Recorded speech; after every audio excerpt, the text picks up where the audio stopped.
पंथ कौन वैराग्य है। बाबा इस पर समझना, रास्ता क्या है तुम्हारा? वैराग्य का रास्ता है। पंथ कौन वैराग्य है, चलो पैर क्या वीर। मेरे वीर, मेरे पैरों में वीरता आनी चाहिए, उस पंथ पर चल सकूं, वैराग्य के रास्ते पर। पंथ कौन वैराग्य है, चलो पैर क्या वीर। कौन धाम है मोक्ष पद, पहुँचूं तेहि के तीर। यही फिक्र है अब, भाव से गाइए हाथ जोड़कर सब लोग। यही फिक्र है अब मजा दिल के अंदर। यही फिक्र है अब मजा दिल के अंदर। यही चित्त में अब सरल हो गया है। यही चित्त में अब सरल हो गया है। बनूं क्या भिखारी, तजूं क्या तमन्ना। मुझे चाहिए क्या गुरु की दया है। मुझे चाहिए क्या गुरु की दया। ये संसार शराएं है दुख अपरमित गात। रोते हंसते नहीं बने मुख आवत नहीं बात। कभी भी न भोगूं विषय भोग को अब। कभी भी न भोगूं विषय भोग को अब। यही दिल हमारा कसम कर गया है। यही दिल हमारा कसम कर गया है। बनूं क्या भिखारी, तजूं क्या तमन्ना। मुझे चाहिए क्या गुरु की दया है। लहूं क्या परम पद, गहूं क्या निराशा।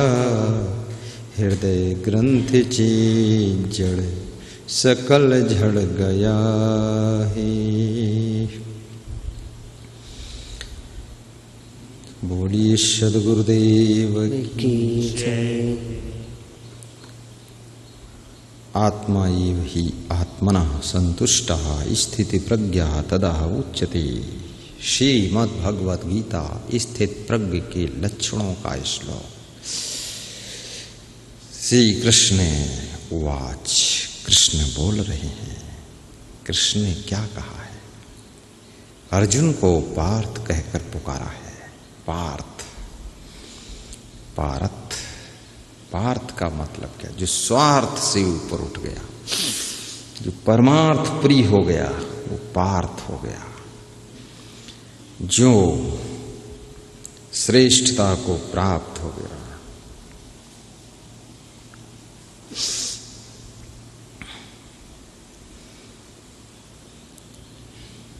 कबीर साहब भी बहुत अच्छी बात कहते हैं। संतुष्टि की बात कबीर साहब ने भी कहा है। गोधन गज धन बाज धन, पंडित गोधन गज धन बाज धन और रतन धन खान। और जब आवे संतोष धन, सब धन धूरी समान। संतोष जिस साधु को संतोष होता है ना, सदैव खुश रहता है। जिस गृहस्थ को संतोष है, उसी में खुश रहता है। और जिस नारी को संतोष है, कम सामान में भी अधिक खुश रहती है वो, और अधिक सामान है तो भी खुश रहती है। जैसी कंडीशन है लेकिन वो खुश रहेगी। और सामान से अधिक प्राणियों से प्रेम करो, प्राणियों से अधिक मनुष्यों से प्रेम करो। और जिनसे आपका रिलेशन है, जैसे गुरु शिष्य का नाता है, गुरु शिष्य आपस में बहुत प्रेम कीजिए, प्रेम से रहिए। पति पत्नी भी प्रेम से रहिए, सासू बहू भी प्रेम से रहना चाहिए। और भाई भाई भी प्रेम से रहो। अब प्रेम से लोग क्यों नहीं रह पाते हैं, इसका कारण है सबके अंदर अलग अलग बहुत सी कामनाएं हैं, बहुत सी इच्छाएं हैं।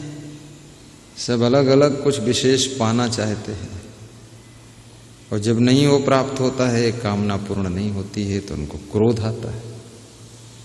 और जब क्रोध आता है तो आपस का प्रेम जो है उसमें रंग में भंग पड़ जाती है, फिर मामला खत्म। अब ये बात को समझना अनिवार्य है, ये बात को समझना अनिवार्य है। रंग में भंग न पड़ने पाए। कभी कभी बिना विवेक के बोलने के कारण भी रिश्तों में कड़वाहट आ जाती है, और कभी कभी लालच के कारण भी रिश्ते खराब होते हैं, और कभी कभी अभिमान के कारण भी रिश्ते टूटते हैं। कभी कभी गम न खा पाने के कारण भी रिश्ते डिस्टर्ब होते हैं, और कभी कभी एक दूसरे का लिहाजा नहीं रखते लोग। कौन बड़ा है, कौन छोटा है, कौन सम्माननीय है, कोई ध्यान ही नहीं देते।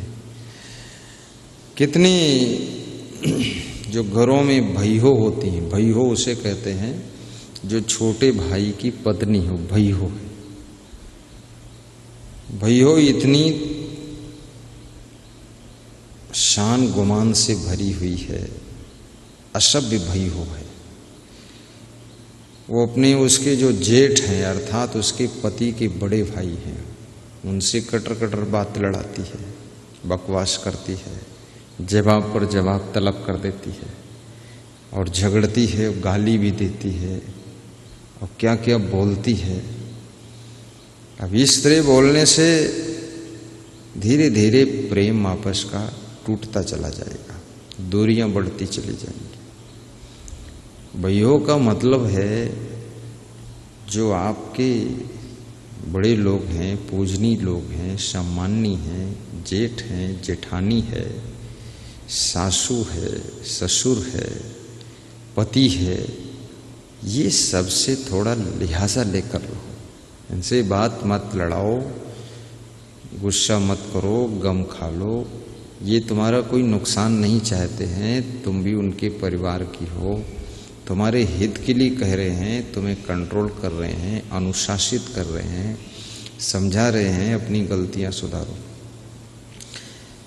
उस कंडीशन में भी आपस का प्रेम खत्म हो जाता है जब मनुष्य बहुत गलतियां करता है, काम नहीं करना चाहता है, आराम ज़्यादा करता है, बातें बहुत करता है, बकवास करता रहता है, अधिक सोता रहता है, अधिक खाता रहता है, गुस्सा बहुत होता है, मुंह फुलाता है, रोता भी है, होंठें बिदोर देता है, आंखें ऐसी बिल्ली जैसी बना के देखता रहता है, और मारे क्रोध के फड़फड़ाता रहता है, और सही सलामत उसका जीवन यापन नहीं है। बस वहाँ घर में क्या होता है, आपस में फिर मनमुटाव होने लग जाता है, और फिर कितने सास ससुर अपनी बहुओं से दुखी होकर के अलग रहना चाहते हैं। बुढ़ापे में बेचारे उन्होंने सोचा था बेटा है, बहू आएगी, अपना बुढ़ापा भी कट जाएगा उसके साथ में। अब ऐसी प्रॉब्लम खड़ी हुई है, सीधे बैठे सभी लोग, पीछे किसी आधार में न रहें, दीवाल का सहारा छोड़ दें, आगे बढ़ जाए, थोड़ा आगे खिसक जाए, और बढ़ो आगे, खिसको, तभी चालू होगा सत्संग। आगे बढ़ो और बढ़ो आगे, कुआं थोड़े गिर थोड़े जाओ, बढ़ो। हाँ, सीधे बैठो। सीधे बैठने से बुद्धि का स्मरण ठीक रहता है। टेढ़े धनुष जैसा बैठने से स्मरण शक्ति खत्म हो जाती है, क्योंकि रीढ़ के पास से एक मेन वेन नस जाती है, खून को लेकर यहाँ पहुँच जाती है। ऐसे जैसे पानी की पाइप टेढ़ी हो जाए, मुड़ जाए, तो पानी नहीं आगे बढ़ता है, तो उसको पहुँचने में फिर बाधा पड़ती है। इसलिए सीधे बैठना चाहिए और अपने आधार में बैठना चाहिए। दीवाल वाल का सहारा मत लो, हमेशा सीधे बैठो। और पैदल भी चलो तो भी सीधे चलना चाहिए। कितने लोग गर्दन झुका कर चलते हैं, कितने लोग ये पखौरा झुका कर चलते हैं, कितने लोग पेट को झुकाए रहते हैं, पीठ को। क्या क्या चाल है लोगों की अजीब, उससे स्वास्थ्य खराब होता है। तो ये प्रेम जो है, ये आदमी अगर ज्यादा गलतियां करता है तो आपस का प्रेम टूट जाता है। और ये महिलाएं बहुत इच्छा रहती है कि हमारी बहू होगी, बुढ़ापा गुजर जाएगा, लेकिन बहू ने कुछ ऐसा व्यवहार बर्ताव किया है, बूढ़े सास ससुर दुखी होकर के अब कहीं दूसरी जगह रहने के लिए जाना चाहते हैं। सोचो, घर भी बनाया, सामान भी खरीदा, पूरी व्यवस्था किया, उसको छोड़कर उनको जाने का इरादा है बुढ़ापे में, 70 साल की उम्र में। अब बेचारे फिर से कहीं न कहीं जुगाड़ बिठा रहे, अब कहाँ जाएं, कहाँ रहें, क्या करें। वैसा आचार विचार है, व्यवहार बर्ताव है, क्या हो जाएगा, बोलो, समस्या आ गई। तो ये सब चीजें जो है बहुत परेशान करती है। और कभी कभी अपनी बहू को मायके भी भेज देना चाहिए। वहाँ जाएगी, 10 दिन 15 दिन, महीना 2 महीना रहेगी, तो वहाँ कोई सुख शांति तो है नहीं। वहाँ भाई है, भाई का प्रेम अपनी पत्नी में हो चुका है, अपने बच्चों में प्रेम है, इनको वहाँ पूछने वाला ज़्यादा कौन है। ये तो केवल यहाँ गाना गाती हैं कि मेरा बड़ा भाई, मेरा मंझला भाई, हमारा छोटा भाई, हमारा संजला भाई, हमारा गंजला भाई। मध्य प्रदेश में गंजला भी बोलते हैं, गंजले, मंझले, संजले, बड़कऊ, बड़े। वहाँ कोई नहीं, सब भाई भाई लड़ झगड़ के सब अलग हो गए हैं। वहाँ भी उन सब बहुओं ने बूढ़े सास ससुर की दुर्दशा कर डाली है। और वहाँ इनको कौन पूछने वाला है, नंदरानी को, इनको कोई पूछने वाला नहीं। ये नंदरानी फालतू वहाँ गई है, लेकिन ये इसलिए गई हैं, ये अपने ससुराल वालों को धमकाने के लिए, ससुराल वालों को धमकाती हैं, डराती हैं कि हम अपने मायके चली आई, ज़्यादा बनोगी तो हम कभी आएंगे ही नहीं, इसको वहाँ रह लेने दो 2-4 महीने। ये 2-4 महीने बाद जब अपने मन से आएगी तो ये सही भी रहेगी और उलझन नहीं मचाएगी, और फिर ये जाने का नाम भी नहीं लेगी। क्योंकि वहाँ मायके में सुख कहाँ है, वहाँ भी तो वही तांडव सब चल रहा है। भाई दारू पी रहा है, दूसरा भाई मांस मछली खा रहा है, तीसरा भाई आलसी मक्कार बहुत है, चौथा भाई जो है पुड़िया खाए थूकता घूम रहा है, पांचवा भाई मर ही गया है, और छठे भाई कोई ठिकाने नहीं है। और सब बहुएं जो है अपना अपना चिरकुट कोलचाबाजी अलग अलग सब बना रही हैं। अब वहाँ पर उसको शांति तो मिल रही नहीं, वहाँ का हाल और बेहाल है। तो बूढ़े माँ बाप को और बूढ़े सास ससुर को तंग मत कीजिए, अपने बूढ़े गुरु को भी तंग मत कीजिए। और बुजुर्ग लोग खुश कब होते हैं, जिस गुरु का शिष्य चरित्रवान है, वैराग्यवान है, ज्ञानी है, बुद्धिमान है, समझदार है, तो वो गुरु बहुत खुश होता है। और जिस माँ बाप के बेटे, जिस सास ससुर की बहुएं समझदारी से काम करती हैं, चरित्रवान हैं, बेविचारणी नहीं हैं, मनमानी नहीं करती हैं, ऊट पटांग खर्चे नहीं करती हैं, गम खा लेती हैं, सवेरे उठ जाती हैं, झाड़ू बहरू करती हैं, घर का काम संभालती हैं, आपस में हंसी खुशी से रहती हैं, तब वो सास ससुर खुश रहते कि हमारा घर ठीक है, और गुरु भी खुश रहता है। मैं एक बार अमरकंटक में था, मैं मेरे गुरु जी के साथ में गया था, तो वहाँ एक जबलपुर गीता धाम के महंत जी मिले। तो उनको मैंने बहुत उदास देखा, सुस्त देखा। करीब उनकी उम्र होगी वही 55-60 साल, लेकिन सुस्त थे, उदास थे। तो हमने पूछा, स्वामी जी आप उदास क्यों हैं? तो बोले, उदासीनो गतव्य था। वो गीता से बोल दिए, गीता धाम के थे। तो हमने कहा, उदासीनो गतव्य था सर्वारम परित्यागी यो मद्भक्ता समे प्रिया। मैं भी गीता जानता था, गीता ग्रंथ। आज गीता देवी सत्संग भी करा रही हैं और श्रीमद् भगवत गीता से प्रवचन भी हो रहा है। बहुत बढ़िया है, दोनों गीता है, गीता ग्रंथ भी और गीता देवी भी राहतगढ़ की। तो उन्होंने कहा, आप आइए हमारे यहाँ जबलपुर गीता धाम में, और एड्रेस दिया और फ़ोन नंबर दिया। मैं तो खैर अभी तक गया नहीं। ये बात जो है लगभग 26-27 वर्ष पहले की है। जबलपुर में निकला हूँ, वहाँ मेरा प्रवचन भी लगा हुआ है, पर मैं गया नहीं।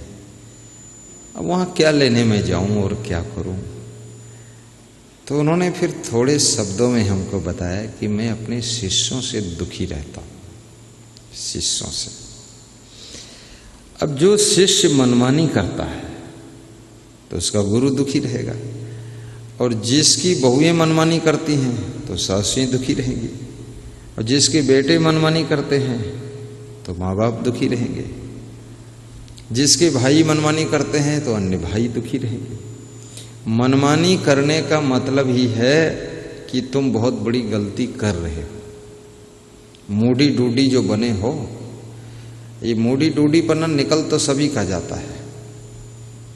जब बंटवारा हो जाएगा, अलग अलग हो जाओगे, सब मूडीपना खत्म। सही ढंग से रहना ही पड़ेगा। नहीं रहोगे तो पड़ोसी तुमको पीटेंगे, सही ढंग से नहीं रहोगे पुलिस पीटेगी, सही तरीके से नहीं रहोगे तो फिर कोर्ट कचहरी जेल में पड़े सड़े रहोगे, गलत काम करोगे। अब ये जो माता पिता की डांट खा लेता है उसको बाहर किसी की डांट खाना नहीं पड़ता है, और जो सास ससुर की अंकुश में बहू रह लेती है उसको पूरी पृथ्वी पर कहीं भी तकलीफ नहीं आती है।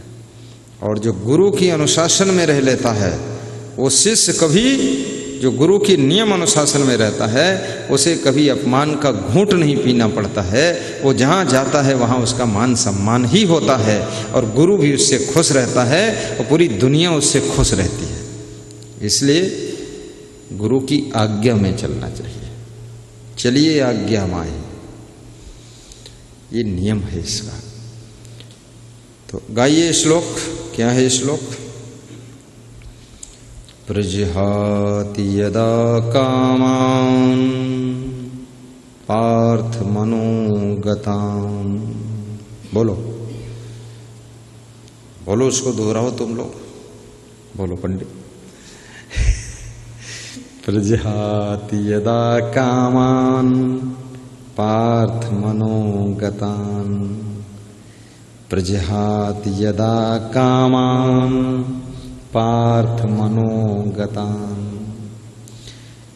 आत्मन्येव आत्मना तुष्टा, आत्मन्येव आत्मनः तुष्टः, स्थित प्रज्ञः तदा उच्यते, स्थित प्रज्ञा तदा उच्यते। ये स्थित प्रज्ञ के लक्षण है। क्या? मन का निष्काम हो जाना। हे पार्थ, प्रजहात यदा कामान सर्वान्न पार्थ मनोगतान। हे अर्जुन,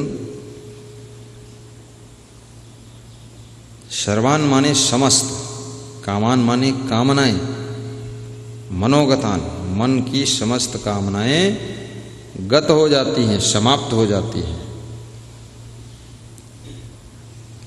यदा माने जिस काल में, प्रजात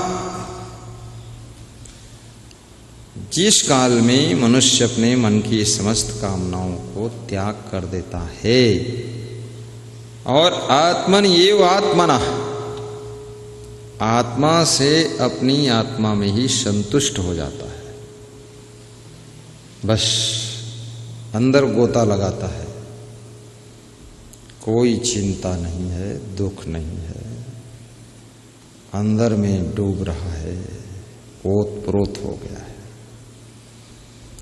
बाहर के प्राणी पदार्थ जितने तुम्हें प्राणी मिलेंगे, विशाल देव ने बहुत बड़ी बात कही, अगर अपने आप में आप संतुष्ट हैं, खुद से खुद में संतुष्ट हैं, तो आपको संतुष्टि के लिए बाहर का कोई आलंबन चाहिए ही नहीं, न प्राणी पदार्थ, न वस्तु, न सामान।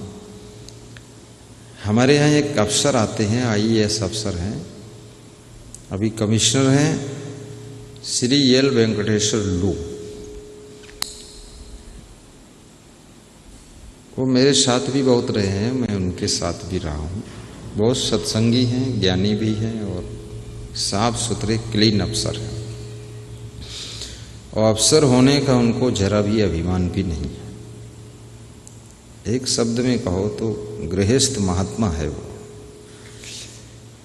तो उनको मैं देखता हूँ, वे कहीं भी जाते हैं, चाहे आश्रम में आए, चाहे कहीं जाएं, कोई उनको कुछ सामान देता है तो उनको कोई लालच ही नहीं रहता है कि हम इसको ले लें और रख लें और अपने घर लिए जाएं। पहली बात तो लेते नहीं है, और कोई जबरदस्ती डाल भी दिया तो जिसको देखते आवश्यकता है फिर उसको दे देते हैं। वो सामान उनके घर तक शायद ही पहुंचे, वो उसको जो है त्याग कर देते हैं, लालच ही नहीं। क्योंकि आत्मन ये आत्मनः संतुष्ट, वो अपनी आत्मा में संतुष्ट हैं, तृप्त हैं।